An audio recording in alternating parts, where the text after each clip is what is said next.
So as of late, Netflix has been really stepping up their anime game. I don't know if they're becoming true competitors to Crunchyroll or anything like that, but the proof is in the pudding. I mean, look at these series. Whether you're talking about Kakegurui, that new Castlevania series that came out last month, there's a Godzilla film series coming out, and there's also another one that I'm going to be talking about today, which I just watched the teaser for yesterday, and I was just blown away by it, so I'm going to be talking about it with this video. It's called A.I.C.O Incarnation. Now, this series is strange to me. First things first, Studio Bones, so you know it's going to look fantastic. I'm just going to go and tell you that right now. Studio Bones is doing this series, and what really struck me with this teaser was just the overall themes that were at play and how well it was being done. Now, it's not like a trailer or anything like that. It's not a PV where it's just showing a bunch of random clips from everything. It kind of starts out that way at first, but then it kind of zeroes in on an actual scene that's taking place. It looks like it might be earlier on in the series.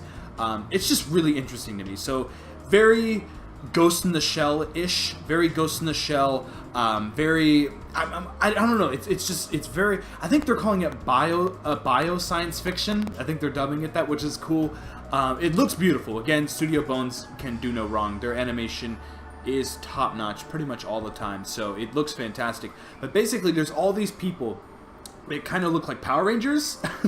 Just bear with me here. They kind of look like Power Rangers. They have like these skates on, and they're kind of going through these like corridors and hallways through, it looks like some kind of facility, office-like facility, weird science place, laboratory kind of place. I should have just said laboratory.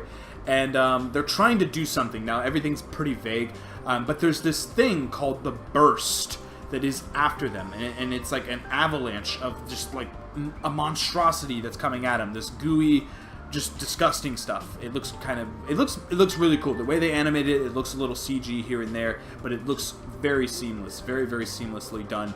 Again, Bones, do I need to say more? I don't. So this thing's coming after them as they're trying to do something. Again, it's very vague in this trailer.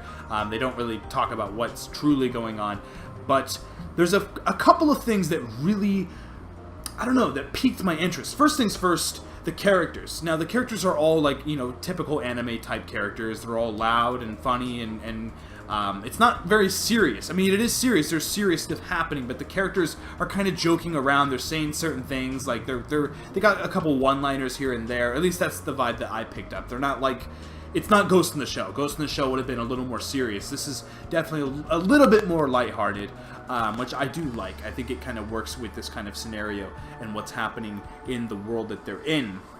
But yeah, this goose stuff is coming after them. This burst, they call it the Burst, is coming after them, and it takes out one of their men. Or it begins, yeah, it actually takes out two people. Those people are just straight up done, and then it takes out another person. It grabs his arm, and then the other, I guess he's like a scrub. He's kind of new. He hasn't really, you know, been with this team very long. And then this girl and this other guy are like, you know, the rest of the team are like, huh, serves you right. And they just take off. And that's what really amazed me. I'm like, that's what kind of blew my mind. I was like, what is going on here? They just left him there? Like, I was just amazed by that. And then eventually some guy reluctantly helps him and shoots the Burst, and he manages to pull out his arm from this giant monstrosity. I'm going to put the link to this little teaser. It's called a teaser, but they show a big chunk. I'm going to put the link to this down in the description below so you guys can check it out for yourself. It looks really cool. But I don't know, that's something that kind of blew my mind there. The colors, too. This could have easily been a dark, brooding type of series similar to Ghost in the Shell, and it works with Ghost in the Shell. Don't get me wrong, it does work. That's okay.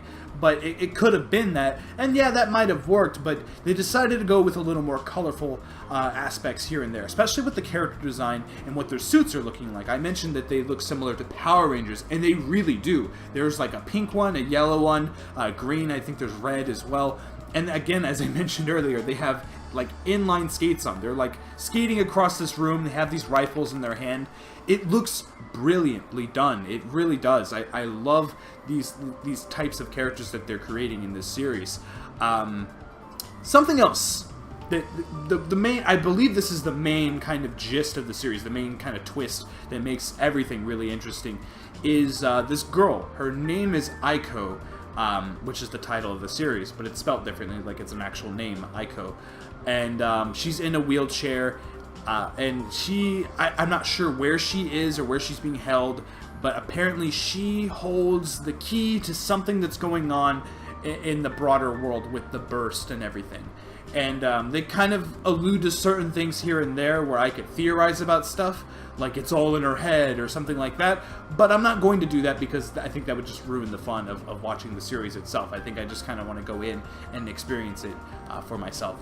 But having that there is really, really interesting, because in this trailer they show all this stuff happening and then they cut to her and she's like playing catch and a baseball hits her in the face, and it's weird how those scenes kind of work together. That's where I was really thrown off, and I was like, what's going on here, really? Like, what I can't figure it out.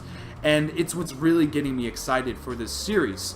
I can't wait to watch it. I'm very excited about it. Netflix, to me, it's not the quantity that they've been going after. They're not just grabbing a bunch of random series here and there. They've been grabbing quality series like Kakegurui, like this, the Godzilla movies that are coming out. They are grabbing quality stuff that looks very intriguing, very interesting, and I like that. That's something that I enjoy, and something that to me is a problem with Netflix when it comes to their overall, all their other originals, because Netflix has so many originals in production, and only like maybe half are actually somewhat good. I am enjoying Ozark right now. It's a fantastic show. I think they're doing some really interesting. I don't know if it's fantastic. That's kind of a big statement there. It's good. It's not fantastic. It's good. I'm on episode 5. It's I. But again, with their other series, they have so many other series that just really are lacking quality, in my opinion. I mean, there's diamonds in the rough here and there, but there's a lot of bad shows that are Netflix originals or whatever. So yeah, definitely with their anime, they're trying to strike a different chord and really just going after quality. And I think that's something different than what Crunchyroll does. Now, Crunchyroll, I'm not saying there's a lot of bad shows on Crunchyroll. There is.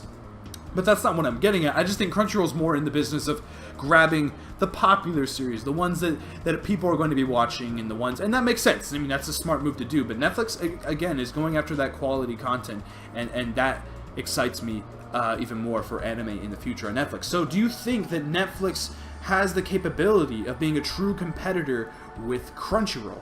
What about I was about to say, what about an Amazon strike, but I'm like, no, forget that. I wanted to say it, but it's just not going to cut it. I'm sorry, Amazon strike. That's just, I don't know. I don't know about that yet. I've kind of dabbled in it. I've looked around in it. It's not working for me at all. But yeah, do you think that Netflix can be a true competitor to Crunchyroll? Do you think that it could work? Do you think that we're going to be seeing more series? Like, do you think that Netflix is going to try to claim more quantity in series, or do you think they're still going to continuously go after that quality, which is what really matters to me? I'd rather have like 5 or 6 really good shows a year than have like maybe 25 shows and only maybe, again, 5 or 6 are good. At least you do have that catalog though, but Netflix shrinks down and adds to their catalog every single month. Will they be doing the same to their original anime series? I'm not quite sure. I'm not even sure if they've done that to any of their originals aside from the ones that they've canceled. So definitely interesting there. Comment down below. Give me your thoughts on Netflix and their anime status. And give me your thoughts on AICO as well. If you have not seen the trailer for this series, please, for the love of God, do yourself a favor and watch it down in the description below. It is fantastic. It messes with you a little bit. It's really well done. I am not doing it justice here. Clearly, I'm not doing it justice here. So please check it out for yourself and let me know what you think of that. Thank you very much for watching. And yeah, I think that is pretty much it. Until next time, I will see you guys later. Bye-bye.